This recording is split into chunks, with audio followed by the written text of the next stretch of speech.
Hello everyone. आज है 5 Feb और एमटीएस के आज जो एग्ज़ाम था फर्स्ट सेकंड और थर्ड शिफ्ट में जितने भी उसमें क्वेश्चंस पूछे हैं तो आज हम उसको डिस्कस करेंगे। तो आपको बता दूं, अगर आपका आने वाले दिनों में एग्ज़ाम है तो आपके लिए बड़ा ही इंपॉर्टेंट रहने वाला है, क्योंकि एसएससी में अक्सर क्वेश्चंस रिपीट होते हैं और इसमें आपको एक पता लग जाएगा कि किस पैटर्न के क्वेश्चंस एसएससी पूछ रहा है। So let's start. First question है, Kunbi dance is a famous folk dance of which of the following state. जो कुनबी डांस है वो कौन सी स्टेट से रिलेट करता है? ऑप्शन है गुजरात, गोवा, कर्नाटक या फिर महाराष्ट्र। सो करेक्ट ऑप्शन होगा इसका Goa, that is B part. तो इसके रिलेटेड ये भी क्वेश्चन आ सकता है कि कौन सी ट्राइब द्वारा किया जाता है। तो जो कुनबी डांस है ना, वो कुनबी ट्राइब के द्वारा ही किया जाता है। ये भी अपना ध्यान रखना है इस बात का। सो नेक्स्ट है, who is the author of the famous novel ladies tailor. जो लेडीज टेलर नॉवल है उसके ऑथर कौन है? ऑप्शन है अरुंधति रॉय, प्रिया हैचला, विक्रम सेठ या फिर Kiran Desai. So correct option होगा इसका बी पार्ट, दैट इज प्रिया हैचला। सो इसका मैं बता दूं कि 1947 में इन्होंने ये नॉवल लिखी थी जो कि है लेडीज टेलर। नेक्स्ट है, the architecture of Panchmahal built by Akbar in Fatehpur Sikri is primarily influenced by which style. जो पंचमहल अकबर ने बनाया था फतेहपुर सिकरी में, जो वहाँ का आर्किटेक्चर है जो वो मतलब कौन से स्टाइल जो दर्शाता है वो? ऑप्शन हैं Gothic architecture, Buddhist architecture, European style या फिर द्रविडियन स्टाइल। तो करेक्ट ऑप्शन होगा इसका B part, that is Buddhist style. वो बुद्धिस्ट आर्किटेक्चर से इन्फ्लुएंस होके वही पंचमहल को बनाया गया। नेक्स्ट है, before the large scale nationalization of 14th private bank in 1969 which was the only nationalized in India. जो कि 1969 में जो नेशनलाइजेशन हुई थी 14 बैंक्स को जब मर्ज कर दिया गया था, तो इससे पहले का कौन सा जो बैंक है जो कि एक अकेला पब्लिक सेक्टर बैंक था इंडिया का? तो ऑप्शंस हैं public national bank, sorry Punjab national bank, SBI, bank of Baroda या फिर कैनरा बैंक। तो करेक्ट ऑप्शन होगा इसका एसबीआई। और एसबीआई को ही पहले कहा जाता था imperial, IMPERIAL, imperial bank of India. तो इसका आपको याद रखना है, हमें ये भी पूछ सकता है। यहाँ पर ऑप्शन में इम्पीरियल बैंक भी दिया होगा तो उस पर आपने टिक करना है। नेक्स्ट है, विच of the following historical site is located in Delhi. इनमें से कौन सी हिस्टोरिकल साइट दिल्ली में लोकेट करती है? ऑप्शन है फोर्ट विलियम, हवा महल, हुमायूं टॉम या फिर आगा खान पैलेस। तो करेक्ट ऑप्शन होगा इसका हमारा C part, that is Humayun tomb. Next है, with the help of which structure does a pea plant climb up a tree और अ सपोर्ट। जो पी प्लांट है वो किसकी मदद से किसी भी पेड़ पे, आपने देखा होगा ना कि वो फैलते हैं वो प्लांट कि ऊपर वाले अगर आपने डंडा रखा होगा कोई या फिर कोई भी ऐसी झाड़ी सी होगी तो वो ऊपर फैल जाएंगे उसके। तो किसकी मदद से फैलते हैं? ऑप्शन है रूट्स, टेंड्रिल्स, थॉर्न्स या फिर स्टेम। तो करेक्ट ऑप्शन होगा इसका बी पार्ट। नेक्स्ट है, who succeeded the Chandragupta Maurya. Chandragupta Maurya के बाद कौन से राजा आए थे? ऑप्शन है अशोक, बिंदुसार, बृहद्रथ, सॉरी क्या है ये, बृहद्र था। तो अब इसका करेक्ट ऑप्शन होगा बिंदुसार। तो इसकी अगर हम देखें ना कि कौन कौन से किंग कब आए थे, जो फर्स्ट नंबर पे थे वो तो आपको पता ही ये है चंद्रगुप्त मौर्य। इसके बाद आए थे ये बिंदुसार और उसके बाद आए थे थर्ड नंबर पे अशोक। अशोक के बाद आए थे ये सी पार्ट दशरथ मौर्य। और जो लास्ट में जो किंग थे ना, मतलब इनके बाद भी बड़े सारे किंग आए थे लेकिन जो लास्ट वाले थे वो थे बृहद्रथा। नेक्स्ट है, at what interval of the year does the Mahakumbh organize. Mahakumbh कितने साल के बाद आता है? ऑप्शन है 6 ईयर्स, 10 ईयर्स, 12 ईयर्स या फिर 144 ईयर्स। तो देखो आपको इसमें ये देखना है कि पूछा क्या। अब देखो हमें पूछा महाकुंभ, जो महाकुंभ है वो तो होता है 144 ईयर्स के बाद। लेकिन जो नॉर्मल कुंभ मेला होता है ना, कुंभ मेला वो आता है 12 साल के बाद। और इसमें एक और होता है, वो होता है हाफ कुंभ बोलते हैं जिसको, यानी अर्ध कुंभ। अर्ध कुंभ आता है हर 6 साल के बाद। तो इसको आपको ध्यान रखना है। नेक्स्ट है, Cuscuta and ticks are the example of which type of organisms. Options हैं ऑटोट्रॉप्स, सेप्रोट्रॉप, पैरासाइट या फिर सिम्बिएंट। ऑटोट्रॉफ होते हैं जो अपना खाना खुद बनाते हैं, जिसमें आते हैं प्लांट्स वगैरह। और लेकिन यहाँ पर पूछा है कैस्केटाओटिक्स के बारे में, तो ये करेक्ट ऑप्शन होगा इसका पैरासाइट। ये दूसरों पर डिपेंड रहते हैं अपने खाने के लिए। नेक्स्ट है, एज पर DPIIT data which state has attract the highest foreign direct investment in India during the first half of financial year 24-25। इस फाइनेंशियल ईयर में कौन सी ऐसी स्टेट है जिसने सबसे ज़्यादा फॉरेन डायरेक्ट इन्वेस्टमेंट को अट्रैक्ट किया है, जहाँ पर सबसे ज़्यादा FDI हुई है? ऑप्शन है गुजरात, कर्नाटक, महाराष्ट्र या दिल्ली। तो करेक्ट ऑप्शन होगा इसका हमारा महाराष्ट्र। अब बात करें ना, फर्स्ट हाफ में जितनी भी FDI आई है इंडिया में, उसमें से 50% तो सिर्फ महाराष्ट्र में हुई है। ठीक है, और ये टोटल अमाउंट कितना है? टोटल अमाउंट है 8.5 बिलियन डॉलर्स। ठीक है, आपको ये भी पूछ सकता है कि कितना अमाउंट आया है यहाँ पर FDI के रूप में। तो नेक्स्ट क्वेश्चन है, average height of troposphere. Troposphere की एवरेज हाइट कितनी होती है? अब देखो, यहाँ पर पूछा है एवरेज हाइट, आपने ध्यान रखना है इसका। इसका तो आंसर है 13 किलोमीटर। लेकिन आपने एक बात इसकी ध्यान रखनी है, अगर पूछा है कि height of troposphere from equator, अगर इक्वेटर से पूछा है ना, तो वो आएगा 18 किलोमीटर। कभी कभी ऐसा हो सकता है कि वहाँ पर किलोमीटर की जगह माइल्स दिया हो, तो माइल्स के टाइम आएगा 11 माइल्स, अगर पूछा है कि इक्वेटर से कितनी है। और वहीं अगर पूछा है कि पोल से कितनी है ट्रोपोस्फेयर की हाइट, तो पोल से होगी इसकी 8 किलोमीटर। और अगर माइल्स में पूछा है तो वो होगा इसका 5 माइल। ठीक है, तो इसका याद रखना है आपको। यहाँ पर तो एवरेज पूछा था ना, तो एवरेज 13 है इसका करेक्ट आंसर।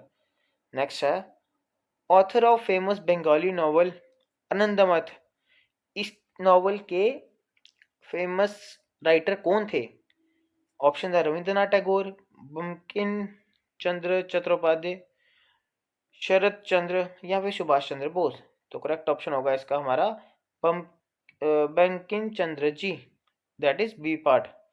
नेक्स्ट है, temperature at which a solid melts to become a liquid at atmospheric pressure is called. जब एक सॉलिड लिक्विड में कन्वर्ट होता है तो उसको क्या कहा जाता है? ऑप्शन है boiling point, melting point, freezing point या फिर क्रिटिकल टेम्परेचर पॉइंट। तो इसका करेक्ट ऑप्शन होगा हमारा मेल्टिंग पॉइंट। अब देखो ना, मेल्ट मतलब क्या चीज़ होती है मेल्ट? कोई सॉलिड हो वो लिक्विड में आए, उसी को बोलते हैं ना मेल्टिंग। तो करेक्ट ऑप्शन होगा इसका बी पार्ट। नेक्स्ट है, most abundant element on earth surface. Earth surface पे सबसे ज़्यादा पाए जाने वाला एलिमेंट कौन सा है? ऑप्शन है सिलिकॉन, एल्यूमिनियम, ऑक्सीजन या फिर आयरन। तो इसका जवाब तो एक बच्चा भी दे देगा। इसका करेक्ट ऑप्शन होगा सी पार्ट। देखो मतलब SSC ने अगर मुश्किल क्वेश्चन पूछे तो सिंपल भी पूछे बीच में से, मतलब बेसिक बेसिक। नेक्स्ट है, ये जो एक्ट है 2002 का, ये किसके रिलेटेड है? ऑप्शन है agriculture sector, banking sector, IT sector या फिर हेल्थ केयर सेक्टर। तो करेक्ट ऑप्शन होगा इसका बैंकिंग एंड फाइनेंस सेक्टर। अब इंग्लिश की बात करें ना, अगर इंग्लिश की बात करें तो कुछ जो पता लगे हैं, तो ये कुछ 3-4 हैं जो पूछे गए हैं क्वेश्चंस। सबसे पहले था कि जो ग्रेशियस वर्ड का ना स्पेलिंग पूछा था। तो ग्रेशियस वर्ड है जो, उसका स्पेलिंग तो होता है GRATUITOUS। तो इसका हमने ध्यान रखना है। नेक्स्ट है ब्रिस्क। ब्रिस्क का मतलब इसका पूछा था हमारा, शायद सिनोनिम पूछा था इसका। तो ब्रिस्क का मतलब होता है एक्टिव, एनर्जेटिक, जिसमें मतलब शक्ति बड़ी हो, है ना। बोलते हैं ना कि बड़ा ही एनर्जेटिक बंदा है ये, बस इसका वही है मतलब। नेक्स्ट है, एक इडियम पूछा था, cast the first stone. Cast the first stone का मतलब होता है टू फर्स्ट टू क्रिटिसाइज या टू फर्स्ट टू ब्लेम। ठीक है। नेक्स्ट है, एक्टिव का एंटोनिम पूछा था। एक्टिव का एंटोनिम क्या होता है? अब देखो, एक्टिव का होता है पैसिव। ठीक है, आपने याद रखना है एक्टिव पैसिव। हम इंग्लिश में पढ़ते हैं ना एक्टिव एंड पैसिव वॉइस, तो बस यही है वो। अब बात करें सेकंड शिफ्ट की, तो फर्स्ट है इसमें जो सांजी है, a folk art and festival style is related to which region. वो कौन से रीजन से रिलेट करता है? ऑप्शन है केरला, उत्तर प्रदेश, असम या फिर ओडिशा। तो करेक्ट ऑप्शन होगा इसका उत्तर प्रदेश। अब इसके बारे में और बात करें ना, ये उत्तर प्रदेश के जो ब्रज रीजन है ना, मतलब मथुरा और वृंदावन वाले साइड, वहाँ पर ये मैक्सिमम मनाया जाता है। और ये ना मतलब एक पेपर कटिंग आर्ट है जहाँ पर ना पेपर को कट कर करके कोई आर्ट बनाया जाता है। तो नेक्स्ट क्वेश्चन की बात करें, राय बेंसी एक ट्रेडिशनल डांस है कौन सी स्टेट का? ऑप्शन है पंजाब, वेस्ट बंगाल, तमिलनाडु या फिर झारखंड। तो इसका करेक्ट ऑप्शन होगा इसका वेस्ट बंगाल। तो इसकी एक खास बात बताऊं कि ये सिर्फ मेल ओनली डांस है, कि सिर्फ मेल अलाउड है ये डांस करने के लिए, फीमेल ये डांस नहीं करती हैं। नेक्स्ट है, author of famous novel right novel, ये किसने लिखी थी? ये इन्होंने लिखी थी शशि थरूर जी ने। तो नेक्स्ट है, among the planets of solar system what is the rank of Venus in term of brightness? मतलब रोशनी देने के, अगर रोशनी देने के रूप से देखा जाए तो वीनस का कौन सा रैंक है? देखो, अगर तो हम बोल या अगर तो हम अर्थ के हिसाब से देखेंगे, जब हम अर्थ से देखते हैं तो सबसे पहले तो आता है हमारा सन, फिर आता है हमारा मून, और देन आता है हमारा वीनस। ठीक है, लेकिन यहाँ पर प्लैनेट्स के बारे में ही पूछा है ना, तो इसका करेक्ट ऑप्शन होगा फर्स्ट। ठीक है, कि जो फर्स्ट नंबर पे है जो प्लैनेट जो ब्राइटनेस के रूप में सबसे ज़्यादा है। लेकिन अगर पूछा जाए कि कौन सा ऑब्जेक्ट है सोलर सिस्टम में, ठीक है, जो जब हम अर्थ से देखते हैं, तो सबसे पहला आता है सन, फिर आता है मून, फिर आता है विनस, तब उसका रैंक होगा थर्ड। ठीक है, तो अपने क्वेश्चन देखना है कि क्या पूछा है। नेक्स्ट है, in Bihar the festival of Dev Deepawali is celebrated to commemorate the nirvana of whom. तो जो देव दिवाली होता है ना बिहार में जो फेस्टिवल है, वो किसके सेलिब्रेशन, किसने सेलिब्रेशन लिया था तो उसको मनाया जाता है? ऑप्शन है लॉर्ड बुद्धा, लॉर्ड महावीरा, गुरु गोविंद सिंह या फिर किंग जानक। तो इसका करेक्ट ऑप्शन होगा B part, that is lord Mahavira, जो कि 24 तीर्थंकर भी थे जैन के। ठीक है, जैनिज्म के। तो मैक्सिमम इसको बिहार में जैन कम्युनिटी ही मनाती है। नेक्स्ट है, approx time gap between the sunrise in Gujarat and Arunachal Pradesh. तो करेक्ट ऑप्शन होगा इसका 2 आवर, यानी जो अरुणाचल प्रदेश में गुजरात से 2 घंटे पहले ही सूरज निकल जाता है।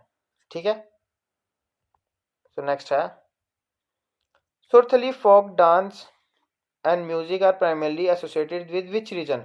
जो सोरथली फोक डांस है या म्यूजिक सॉरी म्यूजिक है, वो कौन से रीजन से रिलेट करता है? ऑप्शन है कच्छ और सौराष्ट्र, बुंदेलखंड, मारवाड़ या फिर विदर्भ। तो इसका करेक्ट ऑप्शन होगा कच्छ और सौराष्ट्र रीजन, जो कि गुजरात का ही पार्ट है। नेक्स्ट है, ₹20 note introduce in which year for the first time in independent India? जो इंडिपेंडेंट इंडिया में जो ₹20 का नोट था कब इंट्रोड्यूस किया गया था? सो इसका करेक्ट ऑप्शन होगा हमारा 1972। नेक्स्ट है, Vanji was capital of which of the following dynasty? जो वंजी थी उसको वो कौन सी डायनेस्टी की कैपिटल थी? ऑप्शन है चोलास, पांड्यास, चेरास या पल्लवास। तो करेक्ट ऑप्शन होगा इसका चेरास। इसको हमें ध्यान रखना है, एक इंपॉर्टेंट क्वेश्चन है। नेक्स्ट है, in which part of constitution does the municipalities is been described? जो म्यूनसिपैलिटीज का पार्ट है ना वो कॉन्स्टिट्यूशन में कौन सा है? और इसका करेक्ट ऑप्शन होगा हमारा पार्ट 9A, जो कि म्यूनसिपैलिटीज के बारे में बात करता है। अब बात करें ये जो प्रोविजन है म्यूनसिपैलिटीज का, ये कौन से अमेंडमेंट से आया था? तो ये आया था 74th अमेंडमेंट, जो कि हुई थी 1992 में। तो इसमें जो पार्ट है ना, पार्ट 9 थे, इसमें इसके स्पेसिफाई आर्टिकल हैं, जो कि हैं आर्टिकल 243P से लेके 243ZG तक। ठीक है, नेक्स्ट है, land acquisition act pass by Britishers in India in the year? जो लैंड एक्विजिशन एक्ट था ना वो ब्रिटिशर्स के द्वारा कब पास किया गया था इंडिया में? ऑप्शन है 1858, 1881, 1894 या फिर 1905। तो इसका करेक्ट ऑप्शन होगा हमारा 1894 में। नेक्स्ट है, after the 1857 revolt Britishers exile Bahadur Shah Zafar after imprisoning him in which place? तो करेक्ट ऑप्शन होगा इसका बुर्मा, दैट इज म्यांमार। जो बहादुर शाह जफर थे ना, 1857 की रिवॉल्ट के बाद जब उनको राजा घोषित कर दिया गया था उनके द्वारा, लोगों के द्वारा, तो जब ब्रिटिशर्स ने इन पे काबू पा लिया ना, तो ब्रिटिशर्स ने उनको बहादुर शाह जफर को एक क्या बोलते हैं उसको एक्सट्रीमिस्ट के रूप में देखा, जो कि खतरा हुए ब्रिटिशर्स के लिए। तो उन्होंने उनको क्या किया, म्यांमार में जो बर्मा थी वहाँ की एक जेल में डाल दिया, जहाँ पर वो कुछ सालों बाद मर गए। नेक्स्ट है, soil primarily found in the northern plains of India. Northern plains में कौन सी सॉइल पाई जाती है? ऑप्शन है alluvial, black, red and yellow, या फिर लेटराइट। तो करेक्ट ऑप्शन होगा इसका एलुवियल। तो नेक्स्ट है, अब कुछ इंग्लिश क्वेश्चन की बात करते हैं जो कि पूछा गया था सेकंड शिफ्ट में। तो यहाँ पर पूछा था सबसे पहले एक्वेंटेंस का स्पेलिंग। तो इसका है ACQUAINTANCE। देन है मीन, इसके मीनिंग की बात करें, इसका मतलब होता है, मतलब जिसे हम जानते तो हैं लेकिन वो हमारा क्लोज फ्रेंड नहीं है, सिर्फ मतलब हाय हेलो की वाली बातचीत है, जैसे हमारे कलीग्स होते हैं ना, सिर्फ हाय हेलो की बातचीत होती है, हम उनसे ज़्यादा डीप में उनको जानते नहीं होते। नेक्स्ट है, डिपार्चर का सिनोनिम पूछा था। डिपार्चर का मतलब होता है जाना, तो वहाँ पर शायद ऑप्शन में था एग्जिट का भी एक ऑप्शन था, तो इसका करेक्ट एग्जिट होना था। नेक्स्ट है, जाइंट का सिनोनियम। जाइंट होता है ह्यूज, मतलब बड़ा चीज़, तो इसका सिनोनियम था जो कि ऑप्शन में भी दिया गया था, वो था क्लोसल। तो यही था जो आज फर्स्ट और सेकंड शिफ्ट में पूछा था। आई होप कि आपके लिए हेल्पफुल रही होगी। अभी अगर आपका ये एग्ज़ाम है एमटीएस का, तो आपके लिए ये वीडियो बड़ी ही हेल्पफुल रहने वाली है। So thank you.